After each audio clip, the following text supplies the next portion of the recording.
بسم الله الرحمن الرحیم. سلام علیکم و رحمت الله. در درس اکسل میخوایم بله یا رسید فروشات اینجا براتون جور کنم. صورت حسابه که همیشه ما در قسمت فروشات خود استفاده میکنیم.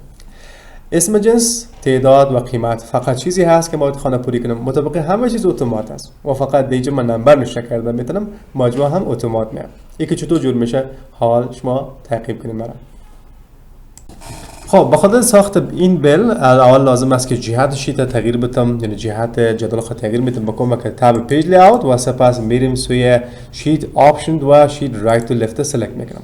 اینایی که اینجا لازم دارم مثال شماره هست، پس شماره و نشته میکنم نوع جنس و مطابق تستر تایپ میکنم. در قسمت بالا من نیاز دارم که اسم مشتری و تاریخ هم بیارم، پس اگر سلول نوع جنس بزرگتر میسازم و شماره همچنان و دیگه مطابق در جای خودش خوب است، اما میشه که ممکن نسبتا کمتر بسازم. ردیف در سمت بالا کار دارم، کلیک راست ماوس، پس انزرت فشار میدم، یعنی با ردیف یک کلیک راست و انزرت و دیگه نشون میگیرم مشتری محترم و تاریخ در قسمت لازم دارم. اگر شما میتونین شماره بل هم نشته کنین هم خوب میشه، پس شماره بل یا شماره رسید هم بنویسین. در قسمت بالا لازم است قسمی که دیدین ما در اینجا اسم فروشگاه را باید بنویسیم. به اساس این قسمت بزرگتر میسازم و ممکن در این قسمت ما شما عکس بیاریم و بعضی چیزا دیگه اضافه کنیم. پس در هوم میرم مرجش میکنم و در این قسمت دیگه عکس دیگه اضافه میکنم با کمک بخش پیکچرز و دس پیکچر و انتخاب میکنم در اینجا بخش دانلودز و ما فود استور عکسش دیگه دارم. نسبتا باید خاردش بسازم و یک کنار باید قرار بدم.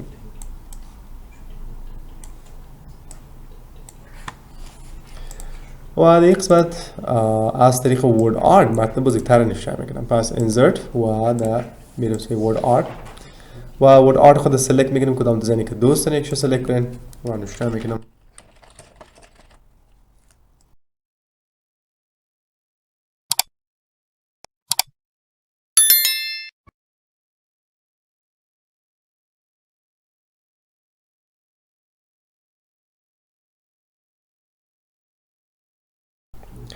خب بیاین که کار شروع کنیم. بخیر این قسمت با ردیف پوینت سلکت میکنم، با کنترل تی به تیبل تبدیل میکنم، اما گزینه مای تیبل هست رو رفع کرده و اوکی داشت میکنم. استایش هر دیزاینی که شما دوست دارین از لیست انتخاب کرده میتونین، اما با فعلا من این دیزاین سلکت میکنم و همچنان شما میبینید که دکمه فیلتر بتن دیجی هست، فیلتر بتن پاس میکنم و به عوض میریم در بخش هوم و از آل بوردر استفاده میکنم تا بوردر مقبول تر بیارم. بخاطر از اینکه من میخوام در آینده اتومات قیمت مجموعی رو دیگه دریافت کرده بتونم، پس در تیبل دیزاین کلیک ماوس میکنم تو رو فعال میسازم و برش میگم که در خانه ملاحظات نه بلکه در قیمت کل در اینجا باید مجموع بیاد. پس از لیست سم انتخاب میکنم و به عوض کلمه توتال میتونم نشته کنم مجموع.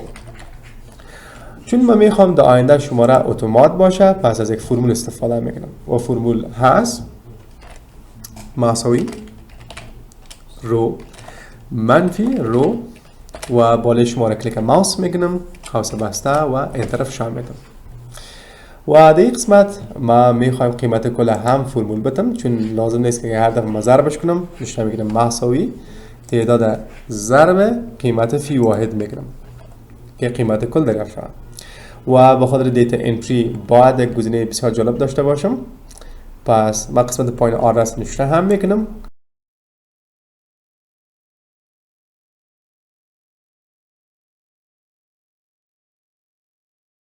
خب بخش قسمت پایین همچنان با خود دیزاین رنگ سیاه میتونم و متن سفید و میتونم تا سنتر بیارم و شاید تکست بزرگتر بسازم.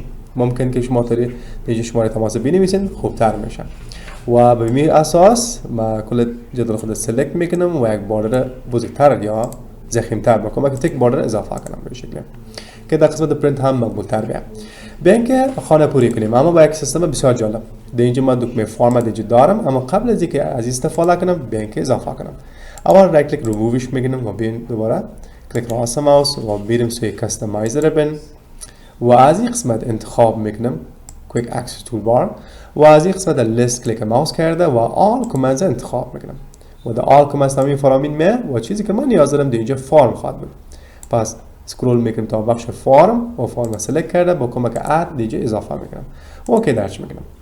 حال ببینید که چگونه نوعیت جنس، تعداد و قیمت نشون میکنم. فقط دیگه کلیک ماوس لازم دارم و حال نوع جنس رو نشون میکنم. مثلا آرت نشون میکنم، آرت و اجازه سی تعدادش فرضاً 2 بوجی آرت من میخوام بخرم و هر قیمتش از 850 افغانی مثالش. قیمت ها ممکن کم زیاد شود، پس دقیق در ویدیو نیست که قیمت مشخص همین چیز باشه، میشه کم زیاد شود. برنج نشون میکنم 5 بوجی و هر بوجی قیمتش 2300 افغانی مثالش. به می اساس من دیگه ریکارد دارم نشون میکنم شما ببینید.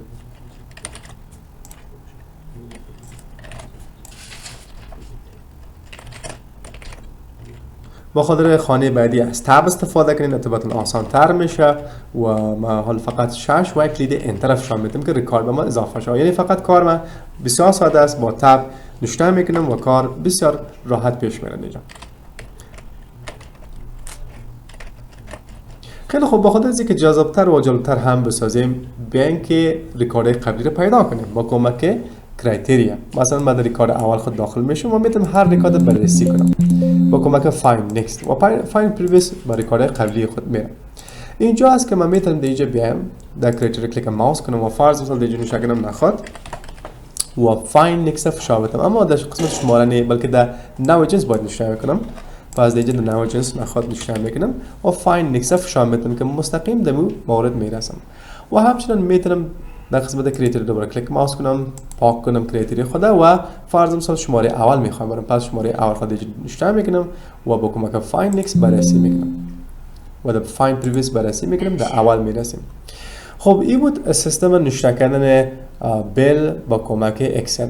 اما میشه که ما از اینکه خوبتر هم بسازیم، مثلا قیمتی که دیگه داریم قیمت مجموعی هم داریم کاش فارسی بسازیم. پس دیگه کلیک ماوس میگیرم با کمک فورمت پرینتر سلکت و کلش به می یک زن تنظیمش میکنم و حتی شماره گذاری را همچنان به می اساس بازم فورمت پرینتر و لیست خود سلکت میکنم. با خاطر اینکه در آینده بتونم فقط نمبر دیگه نشون کنم، میتونم یک کار دیگه هم براتون اضافه کنم. با کمک دیتا میرم سوی دیتا ولیدیشن و اینجا است که از لیست کاستم سلکت میکنم و در فرمول خود نشون میکنم مساوی از نمبر و آدرس خانه اولی خودم میتونم که آدرس خانه اولی ماست کالم سی ردیف 4. پس سی 4 نشون میکنم و انتر فشار میدم و دیگه خانه همچنان عین این کار انجام میدم. دیتا ولیدیشن و بازم بخش کاستم و در بخش فرمول باز میگم مساوی از نمبر و دی 4 و انتر فشار میدم. یعنی اگر در آینده ما اشتباهاً در این قسمت تکست بنویسیم کار نمیکنه. مثلا در نیو میرم و در نوع جنس فرض از پیشم تب خورد، اینجا نشون کردم چیز دیگه، مثلا نشون کردم کشمش به شکلی و اگه این طرف شام بدم با ارر مسیج میده میگه اشتباه است و فقط جای نمبر است. پس میشه که دیگه فقط نمبر نشون کنم، مثلا 5 و دیگه نشون کنم هر قیمتش 200 افغانی هست و در اولش کشمش نشون کنم و نیو فشار بدم و حتی میتونم یک چیز ریموو هم کنم. مثلا کشمش که من اشتراک کردم شماره چون ارر مسیج داد اجرا نشد، پس میتونم سمت بالا بیام و دیلیت استفاده کنم و اینو حذف کنم.